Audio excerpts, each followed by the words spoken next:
Hello and welcome to video number 2 for preparing for the workplace. My name is Chris. In this video, we're going to discuss how to deconstruct information from a technical perspective down to a non-technical end user perspective. How to recognize career information on the basis of applicability and relevance to a particular stage in life, and how to tailor your resume to a targeted job offer, which I will show you at the end to demonstrate. Are you ready? Let's go. That lighting's a little better. And now my tie is straight. Made you look. So, how do you deconstruct information from a technical perspective down to a non-technical end-user perspective? Step 1, know your audience. Now, whether this non-technical end-user perspective is that held by your manager or direct supervisor, or someone you're just trying to explain your ideas to. You need to understand that not everybody that you interact with in the day-to-day life of your workplace is going to have the same knowledge or experience as you do. And understanding that they may not actually grasp the concepts of encapsulation or polymorphism doesn't mean that you can't explain these things to them, but you should probably think of more suitable words to use, words that they'll more easily identify with and understand. It's your language level. So if you're used to dealing with coders all day, you'll develop the habit of sticking with the lingo, of using a lot of the terms and abbreviations that are synonymous with your position and the people that you work with. Not everybody that you interact with, especially once project collaborations start coming together, having meetings and reviews and feedback and whatnot, there's going to be language barriers here. You're both speaking English, but you won't understand each other.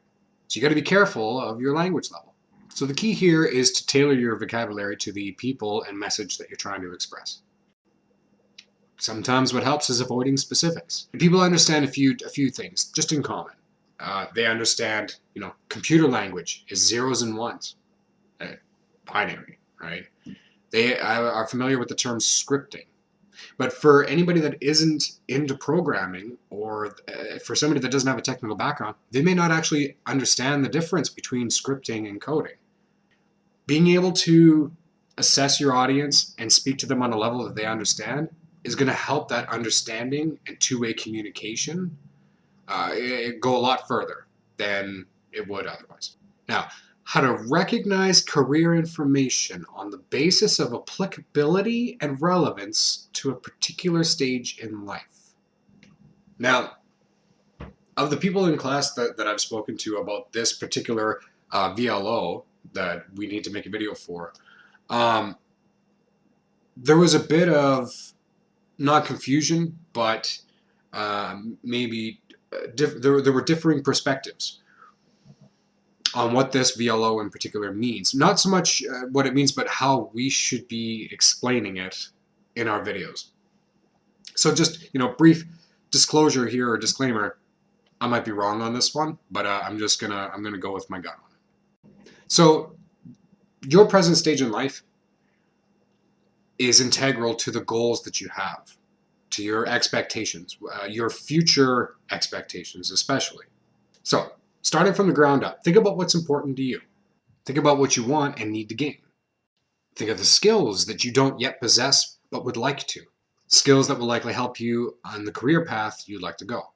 Does anybody really see themselves doing something that they hate for the next 40 years? No, we all have these grand ideas of doing what we love for the rest of our lives. So do what feels right. Have your plans, set your goals, identify where you're lacking, identify the things that you need in order to succeed, and push for those things. Learn those new skills. Gain that experience. Now, you can do these things at any stage in life. But no matter where you're at, the next step is to identify what career options suit you best.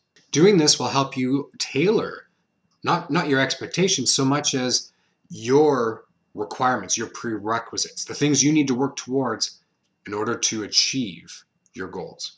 But the bottom line is your goals and needs at one stage in life will no longer apply in life later on.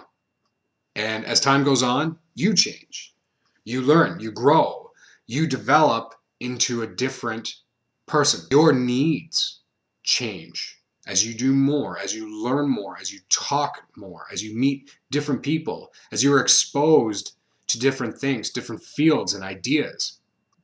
The things you want out of life will change. And then by proxy of that, so may your career options. So may the direction that you choose to go.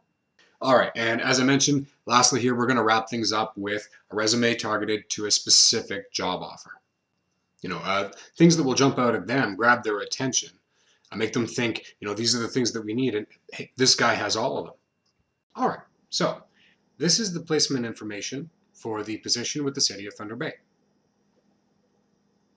Now, they mention here that some of the major responsibilities would include the development or modification of reports, or Microsoft Access systems, involvement with departmental or corporate application modification, be prepared to prepare all required documentation, including program, system, and user documentation. This is key. Further down, proficient use of computers and current related software, which as second-year students in computer programming, I would like to assume most of us are. The ability to do business analysis and systems design, to have excellent oral presentation and written skills, be a self-starter with proven problem-solving, analytical, time management, organizational skills, ability to work well under pressure, meet deadlines in a fast-paced environment, etc., etc. This is my resume that I submitted to them for placement. I redesigned some of the components of my resume, restructured it to coincide with the expectations, minimum requirements for the placement position. Now, as with any other placement for us, I wanted to highlight not just the languages that we've developed a working knowledge of, but where I'm most proficient, and then in the order of comfort, the other languages that I felt relevant. Now, next to that is my employment experience. For the purposes of this placement specifically, I have 3 different kinds of employment listed on here. Technical support, customer care, and entertainment. Now, my resume by default lists my most recent experience first, of course, and works backward chronologically. Now, for the purposes of this placement, I flipped that. So I flipped my experience. Now I'm going from my oldest first, because my oldest is actually more technologically relevant to the position that I'm applying for. So my ability to diagnose trouble while communicating electronically, on the phone, and in person. I worked with documentation, manuals, and such to not just diagnose issues, but to help troubleshoot them. Now, I felt that my previous experience as a customer care professional was directly tied and relevant to the placement I was applying for. And so I put it directly after my technical experience, which, while yes, is the oldest of the 3 branches I have on my resume, this created a decent flow chronologically forward through my resume to present the most relevant skills and experience first, with that middle ground thereafter. Subtle changes like this are all it takes to really make yourself stand out. You don't have to drastically change the overall structure of your resume. It just takes the little things. It takes a bit of time to read through what they're expecting, what they're looking for, and the bits and parts of you that would apply to that best should go first. They should be done. They have a checklist in their head when they start reading a resume or a cover letter. And if they get into it by 15-20 seconds and you're not hitting the mark, they're going to forget about you. They've already done it. So this about wraps up video number 2 for preparing for the workplace. Again, my name is Chris, and I hope you found some of the information that I've presented here useful.